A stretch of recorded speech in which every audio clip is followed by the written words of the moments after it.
So most people in the media are pretty pleased with Hillary Clinton's recent takedown of Donald Trump over his foreign policy, which she gave on Thursday. But not everybody, including one celebrity, an actress and supporter of Bernie Sanders, Susan Sarandon, who had this to say about Hillary Clinton's foreign policy. Hillary Clinton today is giving a speech basically lambasting him as dangerous for foreign policy. I get emails all the time from her campaign saying the same thing. You're not going to see much media coverage about Hillary Clinton's foreign policy. Well, there you go. This is the question.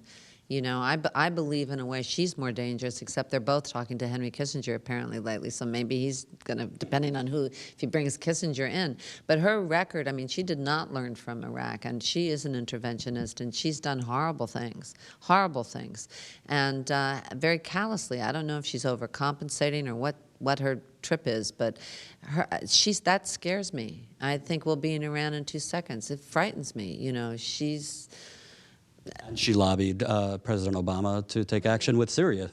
Syria, and what happened in Libya, and all these emails are very detrimental. And her attitude is also.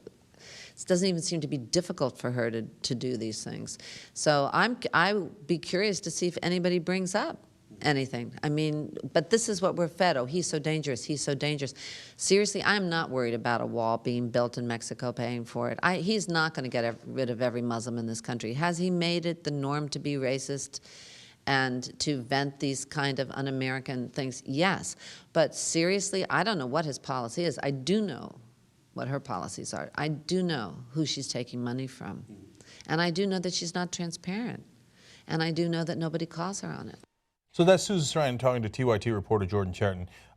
You know, one thing that is indisputably true, I think, is that, well, we do know where Hillary Clinton stands, and we're really not sure where Donald Trump stands. So that's, for the people who don't like either, that's the devil you know versus the devil you don't know. Now, in that saying, people go, you stick with the devil you know. Normally, I say the opposite. I say, no, the devil I know, I already know is the devil, right? And so now, in this case, I'm not referring to Hillary Clinton. I'm referring to the establishment. So I can't stand the no change camp, right? We know the track the American policy is on, and it's not a great track, right? Now, having said that, this is the one case where the devil I don't know is a hell of a devil, right? And so I think I don't agree with Susan Sarandon there, but I think that her position, nonetheless, I find interesting, right? Because she's saying, look, you know, we could, if we keep going in this path, we know what we're going to get, and it's not a good answer, right? And so how can we walk into that knowing what we're going to get? Now, the reason I disagree with her is because I think she's taking the threat of Trump not seriously enough. Yeah. Right? And a lot of times people think, oh, they're not really going to do what they say they're going to do, and then sometimes they do what they said they were going to do. So do you think if we had, I'm sorry, John, do you think if we had a Republican president for the last 8 years, we'd still be in Afghanistan? I think we'd be in Afghanistan. I think we'd be in Iran. I think we'd be in Syria. If we had a Republican John McCain, president, we were worried about. You don't think there would be a massive, there's no anti-war movement? No, I know. And why is that, do you think? So you're saying that the Democratic president has neutered the anti-war movement. Yes. I understand that line of thinking, Jimmy, but on the other hand, I would say President Obama kept us out of the war with Iran, which I would actually rank as his top accomplishment. Which we don't talk about. Right, and John McCain would have blundered into Iran approximately the third day of his presidency. Bomb Iran. If you're going to keep fucking making good points. I like a lot of the points that Susan Sarandon makes there. I mean, obviously her critiques of Hillary Clinton line up with a lot of the critiques that we make, especially on her foreign policy judgment or what passes for judgment.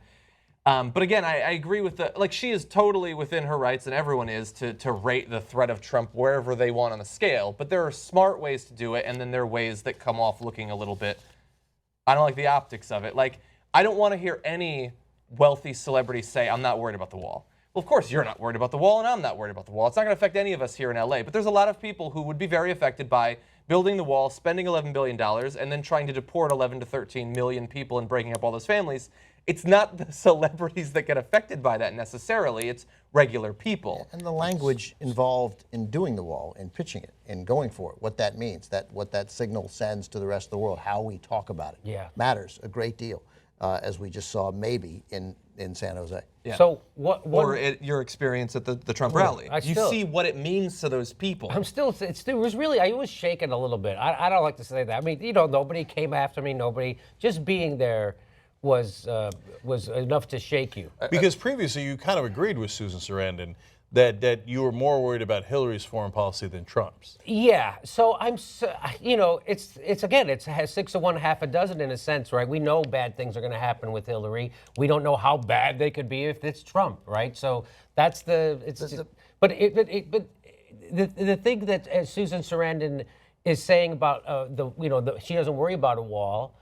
But Fusion already says that what the establishment's doing right now, Democratic establishment, is what Trump only promises to do. So we're living in a situation right now, according to Fusion, that Barack Obama has deported more Hispanics than all the U.S. presidents since the 1890s combined. So that's what she's talking about. By I don't worry about the wall, because first of all, we'll have net immigration already. Second of all, Hillary Clinton has already voted for a barrier. You know what I mean? It's like they're already doing these things. What do you think about that?